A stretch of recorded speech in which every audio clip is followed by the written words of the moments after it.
Cerita diawali dengan memperlihatkan aksi sebuah penggerebekan yang dilakukan oleh polisi terhadap gembong narkoba, di mana penggerebekan tersebut tidak berjalan 100% mulus karena salah satu pemimpin yang bernama Dian beserta beberapa anak buahnya berhasil melarikan diri.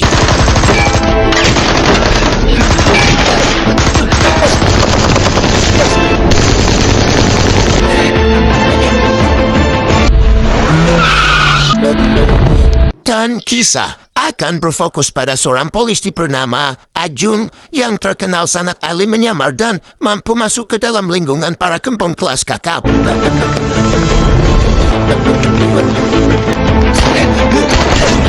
Suatu hari, Ajun diajak oleh temannya yang juga merupakan anggota pengedar untuk mengunjungi sebuah bar dan menemui sang pemimpin yang bernama Hua, di mana ia merupakan seorang ahli di bidang kimia sehingga mampu membuat dan memanipulasi obat jenis baru. Biasa ya. 我当然相信你了，您不相信他。Ni hapus saja Hua. Pertemuan tersebut dilakukan di sebuah ruangan pribadi yang dihadiri oleh Hua beserta orang-orang kepercayaannya. Hua pun memanggil Ajun dan temannya untuk memastikan jika mereka dapat dipercaya untuk menjadi bagian dari anggota. Justru ni lah. Siapa?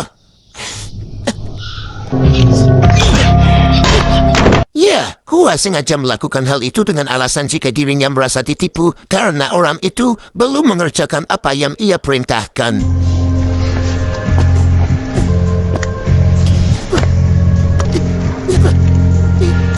Dan ternyata pertemuan tersebut rupanya merupakan sebuah jebakan di mana sebelum melakukan pertemuan, Hua menyuruh Ajun dan temannya membawakan obat terlarang. Namun di saat Ajun mengeluarkan obat itu, betapa kagetnya Ajun saat mendengar suara anjing dan ketukan pintu yang ternyata...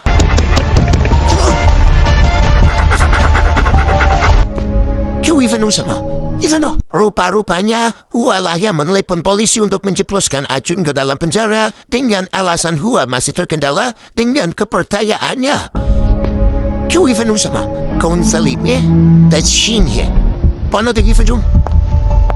Dalam situasi panik itulah Ajun berusaha meyakinkan Hua jika dirinya dapat dipercaya. Ia pun meminta waktu untuk mengubah jenis obat yang ia bawa menjadi obat jenis lain dengan mengikuti cara yang pernah ia lihat dari Hua sebelumnya.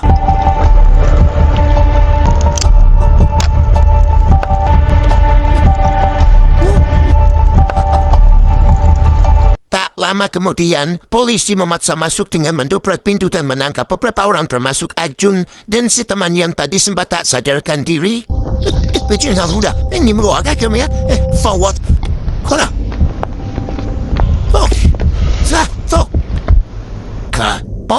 Ketika sedang diperiksa polisi, sianya hanya Ajun dan teman yang dinyatakan positif menggunakan obat terlarang, sehingga dengan berbagai alasan, Ajun menyanggah semua itu sampai ia bersih dan mengingat apa yang dikatakan Hua sebelumnya. Nigolo shit. Hovesia, usmunomesia. Ajun pun mengelak menggunakan obat dengan alasan ia mengalami flu, lantas memperlihatkan ingus yang ada di tangannya ke polisi, sehingga dengan segala pertimbangan, mereka akhirnya bisa keluar dari kantor polisi tersebut. Kalau di sana itu pie, mahonsu, ya siapa.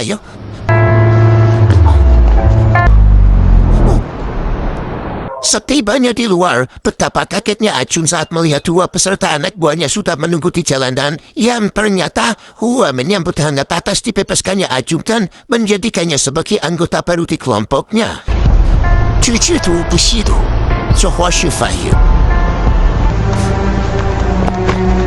Di suatu rumah di pinggir pantai yang tidak lain adalah rumah Ajun, Hua beserta ketiga anak buahnya yang bernama Rose, satu-satunya wanita di dalam kelompok, Juan si pemuda pirang, dan kemudian ada bapak-bapak yang merupakan paman si Juan yang sedang dijamu dengan teh hangat oleh Ajun.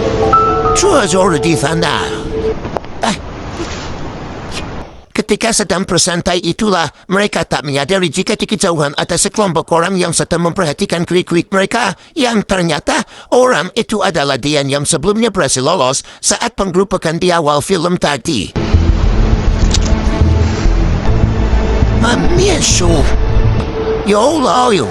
Ayo, sejenak Kita akan dibawa mundur ke waktu sebelum Ajun bergabung dengan kelompok Hua, yang tepat 1 hari sebelum Ajun pergi menemui Hua. Ajun diajak berdiskusi terkait dirinya yang mulai mencurigai di mana ia hampir saja dihabisi oleh Dian dan anak buahnya akan hal tersebut. 我带你见见我的老大，让你一起，你们是不是说帮啥？我问贝多，老弟啊，我听说医院的。Ketika sedang berbicara itulah, Ajun ditelepon oleh temannya yang menjadi penghubung antara dia dengan Hua, di mana si teman pun mengajak Ajun untuk menemui Hua demi mendapatkan obat jenis baru yang biasa disebut dengan obat generasi ketiga. Namun bukannya marah, dia malah terlihat senang dan mengizinkan Ajun untuk pergi melihat ke tempat Hua yang ternyata dia sangat terobsesi sekali dengan obat tersebut. Hua Chikata.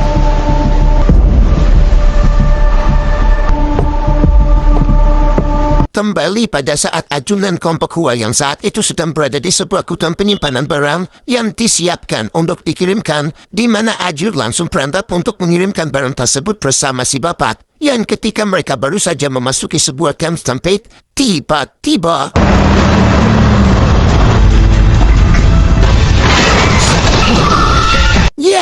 ada seorang yang mengcosplay dirinya sebagai Superman, loncat dari ketinggian seolah bisa terbang, di mana orang itu akhirnya mendarat di atas mobil Ajun dan maut saat itu juga.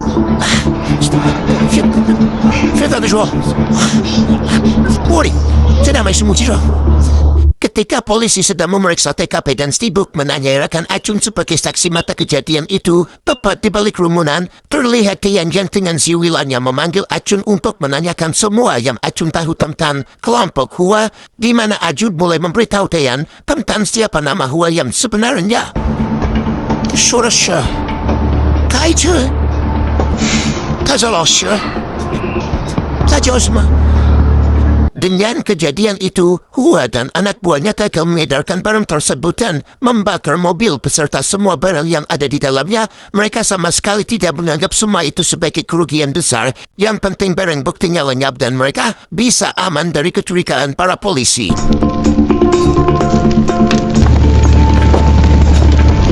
Suatu waktu di saat perayaan ulang tahun Juan, betapa kagetnya Hua saat ada suara motor mendekat ke arah markas mereka, karena seharusnya tidak ada orang yang mengetahui tempat itu kecuali anggotanya sendiri, yang ternyata orang yang mendekati markas mereka adalah pacar Juan yang datang untuk mengucapkan selamat ulang tahun.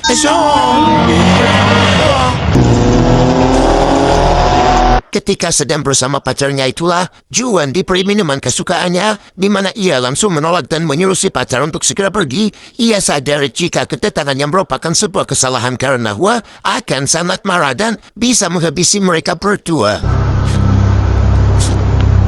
Semua ketegangan pun terjadi ketika Juan kembali ke markas di mana Hua sangatlah marah karena secara tidak langsung Juan telah mengekspos tempat atau markas rahasia mereka sehingga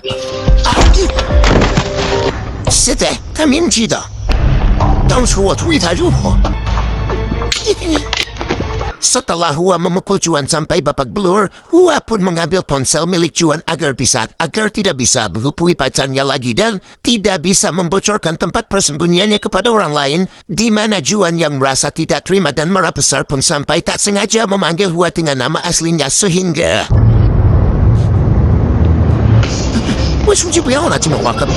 Juan mendapatkan ponselnya kembali, namun ia langsung membanting serta menginjak-injak dia agar bisa kembali mendapatkan kepercayaan dari Hua. Whatlah?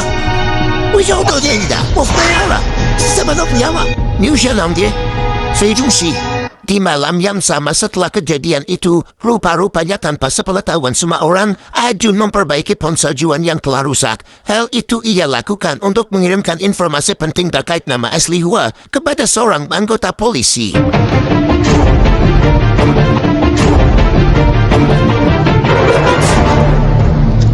Sebagai hukuman, Juan ditugaskan untuk mencoba obat baru yang mereka ciptakan, yang ketika obat itu dimasukkan ke dalam tubuh Juan, tiba-tiba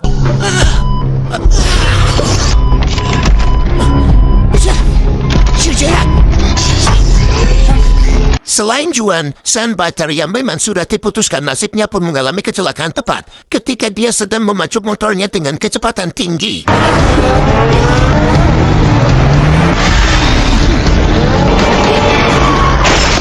Juan yang tidak bernapas lagi pun membuat Ajun sangat panik. Ia langsung berlari keluar mencari linggis untuk penconggal aki mobil dan membuat alat kecu jantung sederhana untuk menyelamatkan nyawa Juan.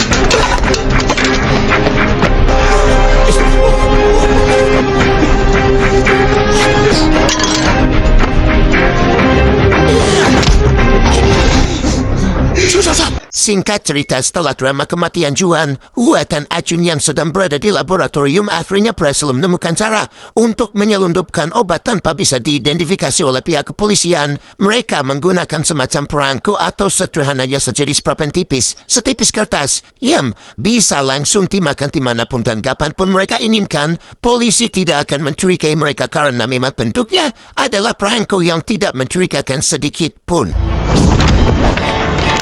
真的有效啊！这张误差最小，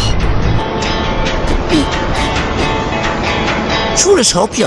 Percobaan pertama pun mereka lakukan, kelompok Hua mulai berpencar mencari nasabah lama atau para pelanggannya. Mereka langsung ditawarkan obat yang terlihat seperti perangko tersebut, di mana hal itu diterima dengan sangat baik, serta langsung membelinya dalam jumlah yang sangat banyak.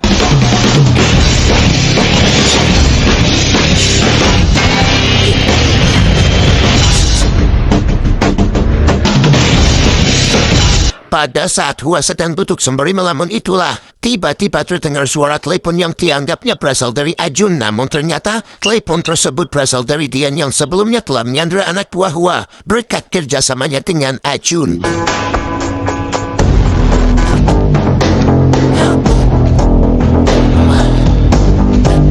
Lama kemudian, Hua pergi ke tempat Dian untuk menyelamatkan anak buahnya. Entah apa yang Hua pikirkan, ia dengan santainya pergi sendiri ke markas Dian sambil menghisap cerutunya tanpa memperlihatkan raut wajah tegang sedikit pun. Di sana, Hua disambut tawa oleh Dian seakan mereka sudah saling kenal. Bahkan Hua dijamu dengan makanan mewah di kapalnya.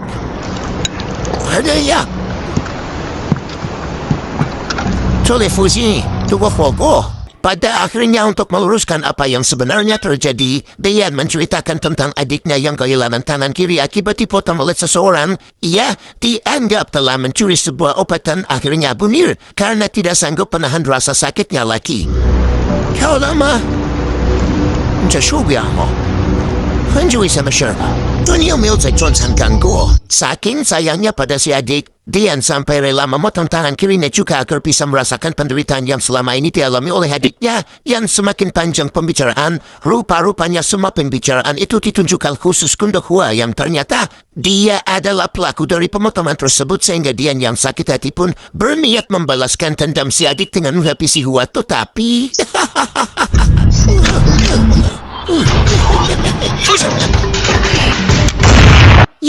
Hua akhirnya bisa melarikan diri setelah mendapat bantuan dari Ross. Ia meninggalkan Dian yang saat ini sedang menertawakannya.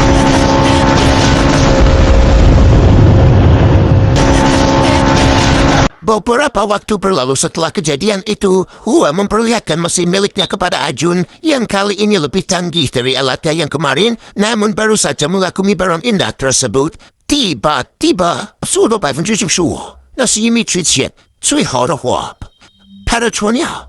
我们才能一直不必淘汰。Kembali ke beberapa jam sebelumnya, Juan dan pamannya saat itu sedang di bandara untuk mengirimkan obat terlarang tersebut ke negara lain. Namun siangnya, saat petugas bandara membeli tas yang dibawa si paman, si petugas mulai mencurigai karena si paman terus menunjukkan gerak-gerik yang sangat mencurigakan. Ah, 这个版本对我有个有，是从哪来的吗？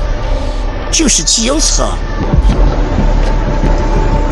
Juan sendiri yang tadinya izin ke toilet berhasil melarikan diri dengan mudah. Ia memilih untuk meninggalkan pamannya daripada harus tertangkap oleh pihak polisi. Setelah sampai ke tempat Hua, Juan langsung menceritakan terkait kejadian yang dialami oleh si paman kepada Hua. Yang bersamaan dengan itu, polisi pun mulai bertatanan ke sana sehingga Hua yang kasihan kepada anak buahnya pun meminta mereka untuk segera pergi dari sana, di mana Ajun dengan santainya memilih untuk menemani Hua agar mereka bisa tetap bersama meski harus berakhir di penjara.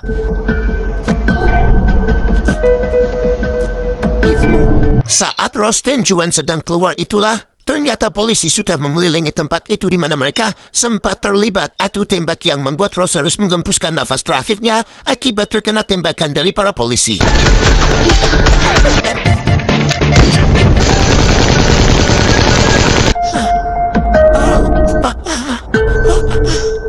Juan yang masih sadar tempat melaporkan statusnya kepada Hua. Namun meski berita itu tersampaikan, Hua tidak bisa menolong anak buahnya sedikit pun karena buru-buru mau menolong orang lain. Dia juga tengah berada dalam kesulitan yang sama.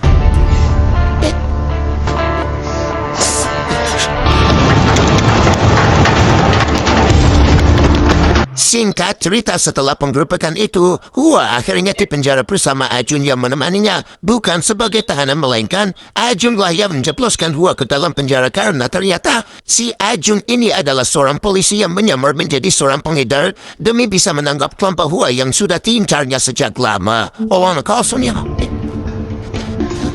兄就好输了，一九九二年以后生产的技能。